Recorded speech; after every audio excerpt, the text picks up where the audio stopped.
Awkwardness is a word that comes up a couple of times in the record. In Selfieness, learned to be at stress with the awkwardness. There's a lot going on in that one lyric, I think. Yeah. It's not just being at stress with the awkwardness, but there's this ability that it has been worked at actively, learned to be at stress with the awkwardness. It's not just a passive awkwardness either. There's a certain posture towards it, being at stress with it. What is the significance of that lyric? Learned to be at stress with the awkwardness. I had to learn how to, in multiple ways in my life, function, and not only function, but thrive with a bunch of handicaps. The main thing, well, when I talk about it, it feels like a trans theme, but it's more than just that, because I was also an athlete and all these things as a kid. First thing, when I grew up, or when I was really little, one of the first ever memories, and this is just to give an example to bring context to it, and then we'll get to it. It's very fuzzy, but it's like, trying on one of my cousin's shoes or something, some girl cousin I had, and I remember being shamed, or like finding out from somebody. I don't know if it was a parent or like that was like weird or wrong. And in the same note, I think a few years later, because I'm bigger in my mind, like 4 or 5, I like wore like girlier looking socks underneath real like normal white socks, but you could see through them. And I was a kid and didn't know that you could see through them, even though it was very obvious. And being shamed and like made fun of by my dad's friend. I remember that vaguely, and then changing them. So from that moment, from being smaller, like let's say 3, I had already learned to hide. I don't know how, but I had learned to hide that I needed to hide something. Yeah. And then it just goes on and on from there, where it's like, okay, this is something that I have to hide, and something I can't talk about, and I just I learned that because I didn't have anybody to talk to. I didn't tell anybody. I knew not to tell my parents. So like, I learned at an early age by myself that I had to hide it. And then I learned at an early age that I had to exist and move on as if I didn't do anything. And that is really weird to even just talk about, because it's like, just imagine growing up like that. I don't know if I don't think everybody does, but like I had to grow up with like this massive thing that nobody knew or that I couldn't talk about, that I had to like learn how to deal with. And so that's what the line it was. And it's awkward because it's an awkward thing to deal with. Like I felt weird and embarrassed, and still to this day awkward and feel weird and embarrassed. When you're wearing women's clothes, you're not supposed to. Like it's shameful, it's awkward. And so that's what that was. Like I had to learn to be, and because of it, I was always like stressed out. Like by the time I was 12 or 11, I was seeing a psychiatrist for depression, and I told the psychiatrist at the time stuff, and I don't remember anything ever happening with it. I told my mom at the time. I think I weirdly developed it to be, the devil makes me wear girls' clothes, I think was the actual line that I used, and it never was talked about ever again. That was the narrative that you presented. You see shapes and things, like I don't know if you do, but how you could see like a wall, and you see like a face in like the little hole or something. Yeah. I used to see stuff like that, but in my mind, there were devils. Like I thought, oh, I'm seeing weird devil, because they look like weird creatures, and I would draw them. Right. I don't know where that came from. And it's weird to revisit now. And that was in FUZZ record, something seeing devils in the windows and walls. It's literally, I was seeing that. That song more than any is very straightforward with the trans theme. My parents called a shrink. I said, I'm wearing mom's clothes. It was that whole song. We're now talking about No Mames, which is stop playing with me, whatever it means. That's what learning to be at stress with the awkwardness came from, was like I had to learn how to do that. Still learning how to deal with the awkwardness, because now it's awkward as hell, because I'm 30 something years old, and I'm like trying to make sense of what happened in my life with all that. So, and the pure awkwardness of people just looking at me and all that stuff. Like it's all, my whole life is awkward as hell. Yeah. And music helps, it shields me. But when we don't have music and we're on a pandemic, I'm just a normal person again, and I'm dealing with all that. You know, I just want to exist, and I know I can't. I'm too out there. Something else that's happening in that song is complicated pre-buzzwords. So Yep. you have this, you share the narrative, you know, I was 7 years old, just the narrative that you were just sharing. Yeah. And speaking again about there not being structures, not being containers within which we can make sense of our experiences and be held and accepted, and not have the pressure to disown. There is, at this time in your life, when you're 7, there isn't the framework that someone who is 7 who is going through that would have, even just in the form of words. Yep. That There was nothing. and there was nothing. Yeah. And that's something which I think is really powerful in terms of identity and just being a human being and sharing, vulnerably sharing, you know, your experience, and in an even more extreme case than we were talking about before, the lack of an initiation right for you at that time. And to some extent, you know, the music can be a medium that fills the hole where there isn't the initiation right. I wouldn't know what to do without it. I wouldn't know what to do. I wouldn't know where to put the stuff without it. Yeah. Yeah. Yeah, so that's you're right. That's it. And I didn't have it then, so it's like, it's crazy. I was just like thinking about that, like, because there's no context for it, you know, like, it's weird because, oh, like I'm just hanging out, we're just talking, and all of a sudden, like, I started thinking about it. I was like a little bit emotional about it, just for no weird particular reason, but it's just like, no, there was no buzzwords. This is this is what frustrates me. This is what I mean, why I say these things as an artist sometimes when I go off, is I wish people knew the weight of our work, because I'm not messing around. Like, I'm not like messing around. I'm like, I don't know. I take the work that I write very seriously. So when people can dismiss it, it feels dismissive of and it would be if they sat down and saw this or heard me talk about it. I don't think they would react or say the things they do about our work. So I'm very grateful for you to be able to have this conversation with, so maybe somebody can get a better context of it. But yeah, like it didn't exist. And I'm so grateful now that kids will have those words, even the words, or the ability. I just said you could look up transgender. Yeah, you'll get bad stuff, but you're also going to get a lot of supportive stuff as well. And I don't talk enough about that. But that exists, that part exists. And so I hope, and then our work exists for kids, and it is existing for kids, which blows my mind, to have that, what I didn't have, which would have resulted in a very different experience. Good, bad, or indifferent, because not everybody's experience, even with the words, is good. So, but yeah, you've helped me realize that a little bit today. This particular song and Jesus Band, the song just before it on the record, they're both at the more kind of intense end of the spectrum at times, with the noise, which I think had this like existential significance we were talking about before, is like at its height in these songs. But in both of them, there's this moment where it's suddenly we're in this other space. Yeah. Yeah. Yeah. In Jesus Band, it's about like 2 minutes 26 in, like we're in the chaos, we're in the noise, and then suddenly it's almost like we're in this chamber. It's when the spoken word vocals about being locked away, mostly toxic, and then I know it.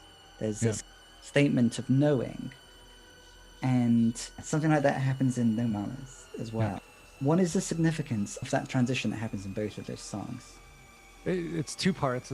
One is, as a producer, I just wanted to have a collage kind of style to everything.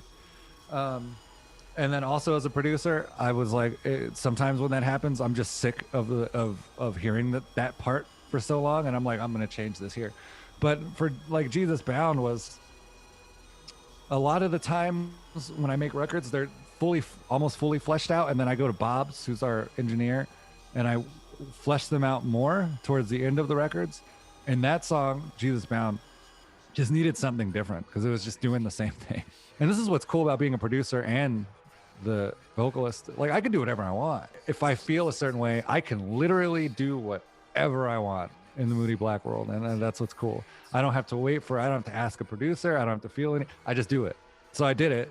I wanted to have like beauty in that song, Jesus Bound. It's like a transformative little song. It is beauty.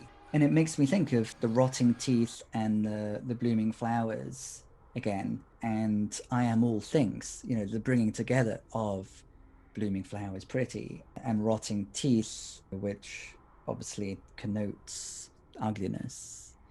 Those are always there. I think those are forever themes in our work, probably. The way in which these songs sound is so significant too. And the way in which the record opens with just the guitar reverberating. That's funny you mentioned that because, again, I have the control. I can do whatever I want as the producer of everything. I'm a control freak.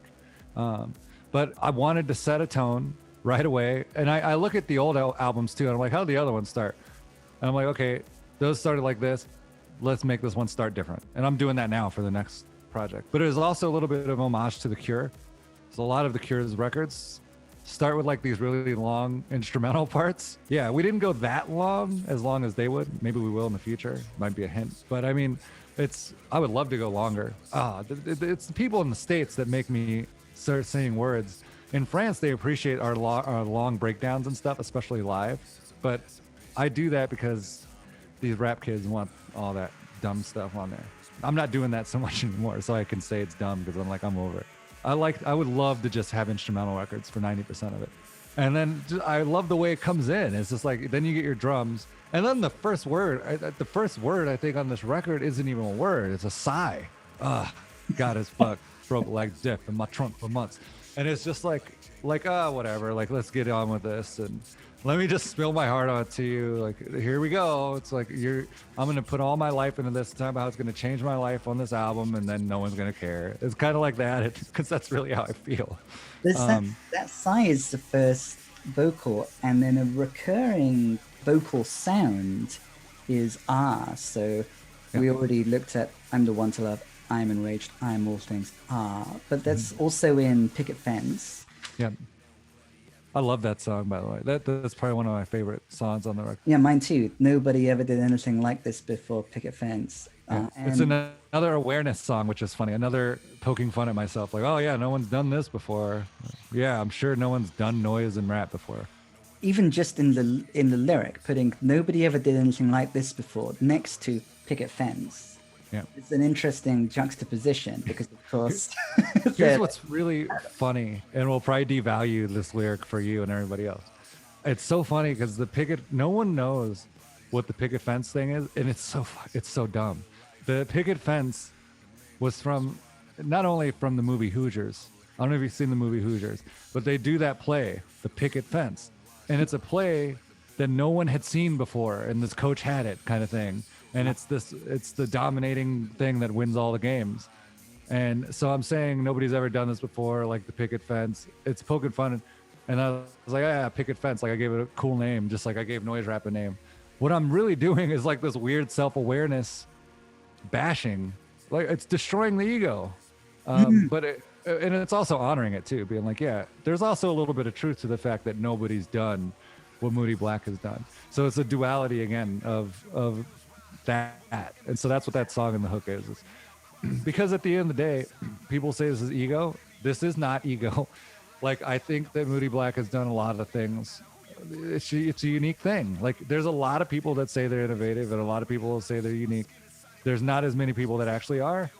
And at risk of sounding egotistical, I think we actually have done some things that would allow me to have some room to say that we have done some cool things that no one has. Yeah. And that's interesting in that context to simultaneously be drawing attention to the distinctness, to the uniqueness of this sound. It's obvious there's a lyric, the same plain formula with lame taste. Moody Black isn't following someone else's same plain formula. Yeah. There's an analogy, I think, here between musically, not following a generic formula. And then on the more deep existential level that we were talking about before, not having been born into the culture where there is a pre-existing framework to make sense of particular aspects of oneself. Wild. Those two things are parallel in it. Yeah. And then near the end of Picket Fence, you're playing with self-awareness in the lyrics. I've never held my motherfucking tongue. There's another there. In fact, I swallowed it. And then I've looked enough into my eyes. The worst I've done is criticize. So either the artist who's on the stage kind of doing this performance, or just the human being who's being vocal about their experience and what's happened to them, could be accused of being very focused on the self. And yet below it, regardless of whether someone thinks, oh, this is a bit much or whatever, there is the experience of swallowing the tongue. Well, there's a lot of things I don't say.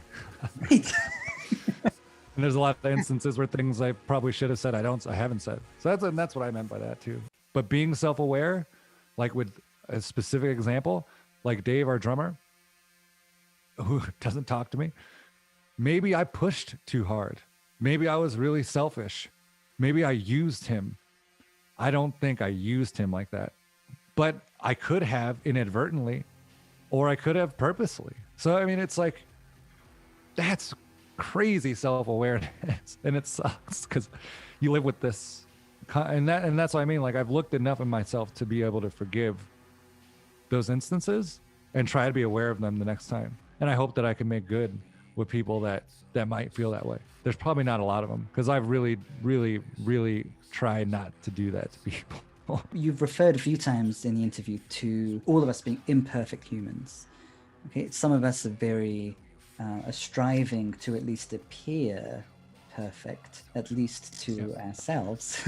For me, shame, everything public in America is shame-filled, goes hand in hand with the desire for perfection, the expectation of someone to be perfect, the expectation for oneself to be perfect, and to disown and shamefully hide the parts that are not accepted, for whatever reason.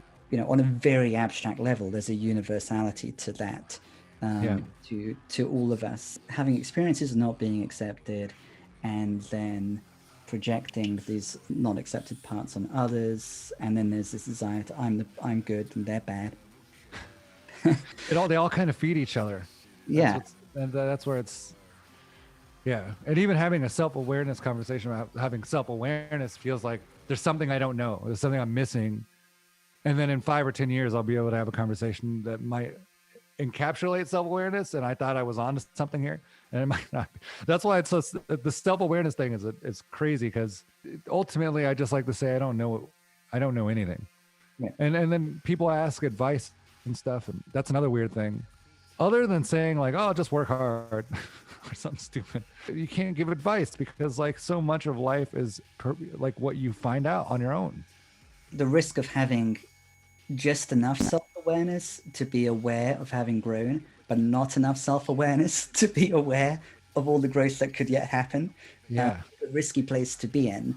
Yeah, I've just noticed that too. The good thing about social media is learning about other people's situations and knowing that just because you think other people could do what you're doing, or like just pick yourself up, or like just get it done, like get over your stuff. I hate that kind of talk, because we don't know other people's positions and their brains and their body and like what they're capable of. And we make a lot of judgments about people. Like, there's a lot of neurotypical people, or people that aren't able to do things, like literally cannot, because they're overwhelmed with whatever it is. And that's valid.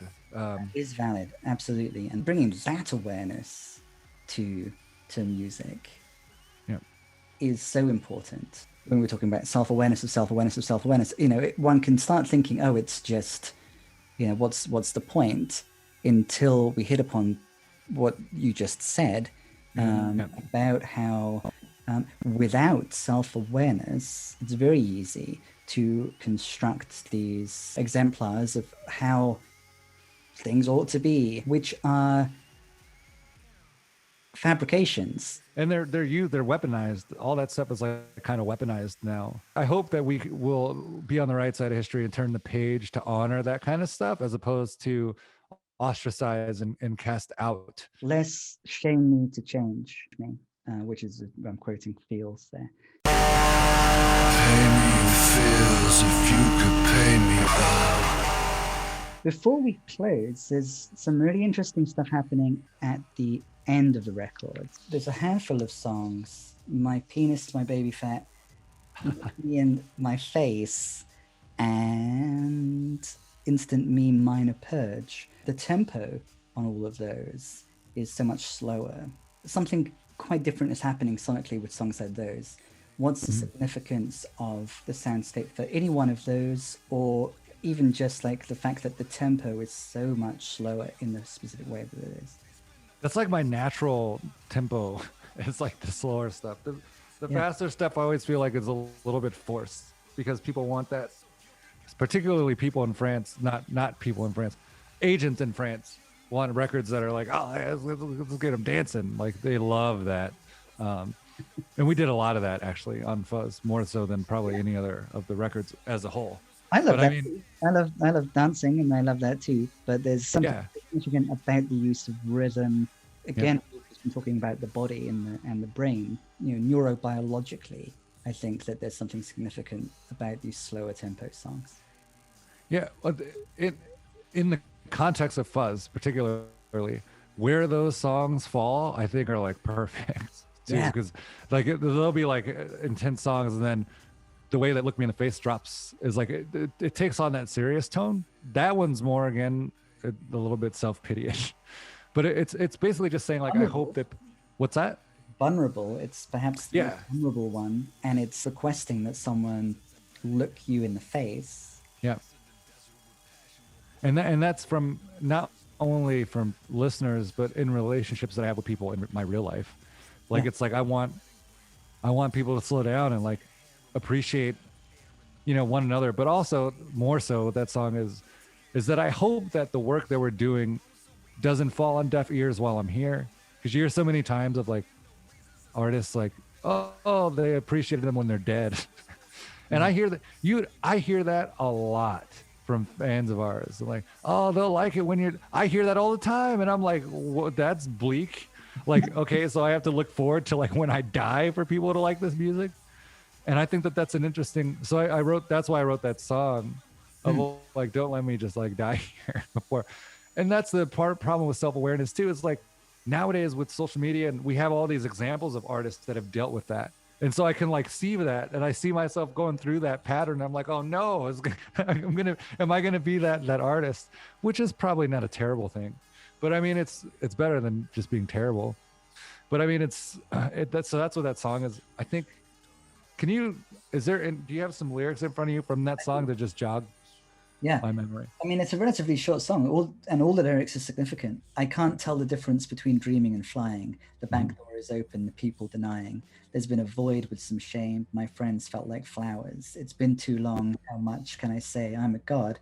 When I still hear talking about Grammys and fuck me, and I'm all about pretending that I'm happy for others. There's a lot of other artists that are like seemingly fans of other artists or music, and I'm like, that's weird. I'm just not into music like that. Like, and I'm made to feel like I should be. And I feel like you lose something in the music or your personal persona if you're engaging in that rhetoric, to me. Like, and I've been very protective.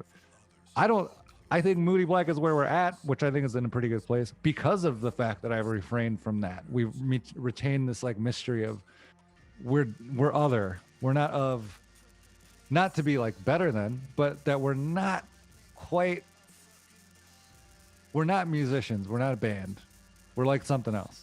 The quest for mastery of one's craft and of one's self keeps on coming up.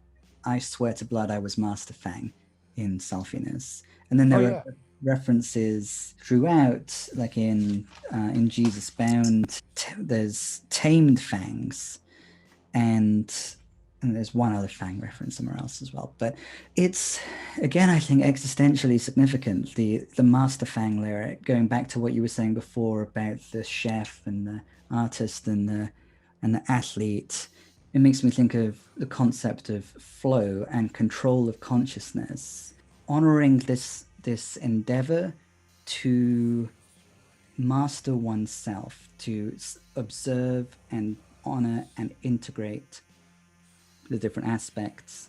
That's the human condition, to deal with the material that is one's and to make it a coherent one.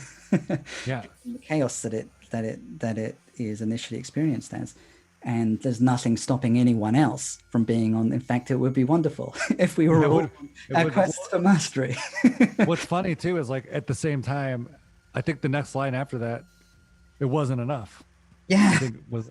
So it's like I swear to blood, I was Master Fing. It wasn't enough. It was talking about endeavors where I thought I mastered something, or I thought I was the best noise rap something. It wasn't enough. I'm still here in this room struggling to make a living and surviving. So there's something I need to learn, and a lesson of like thinking of things differently. And I'm doing it now. FUZZ, I think if you look at it in its totality, was really almost like obliterating a lot of what I thought I was. It was like sitting here saying, here's what I thought I was, here's what, and then like being really vulnerable and saying, look how far I've missed the mark of that. And since then, and then with the pandemic, you go a year without playing and having that power.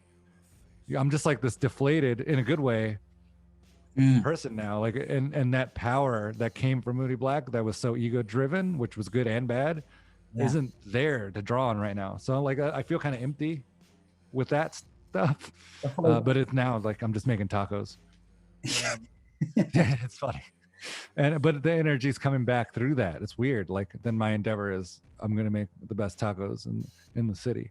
Then it becomes that kind of quest again. Cause I'm weird like that because of the voids and the awkwardness and the shame. Like you mentioned, yes, it's left these massive holes and these needs for me to prove myself over and over again because it's never, it was never enough. Like the song says. And what's cool is like now I think you'll see for the first time a very different Moody Black when the next project, because it's kind of like like a finality, I think, almost to FUZZ. There's definitely an end of an era. I like that we're closing on "Look Me in My Face," where you're singing. I'm gonna have to put the pain aside, and the chorus ends, "I'm done with doing what I used to do." Yep. That's the point that the record gets to. So yeah, it'll be something new. I think the first song talks about feeling good. So I think I played like a second of it on Instagram. It's like the hook is like, I feel good. I'm all right. That's the hook. That's the first hook. So I mean, already there from the beginning of, and it doesn't sound like I feel good or anything, but I'm just saying like the tone's different. I think we're just toning back a lot on a lot of the soundscapes. Everything's big and huge, but lesser of distraction. So, I mean, we'll see how it all goes. Thank you so much for taking this journey through FUZZ with us today. And thank you.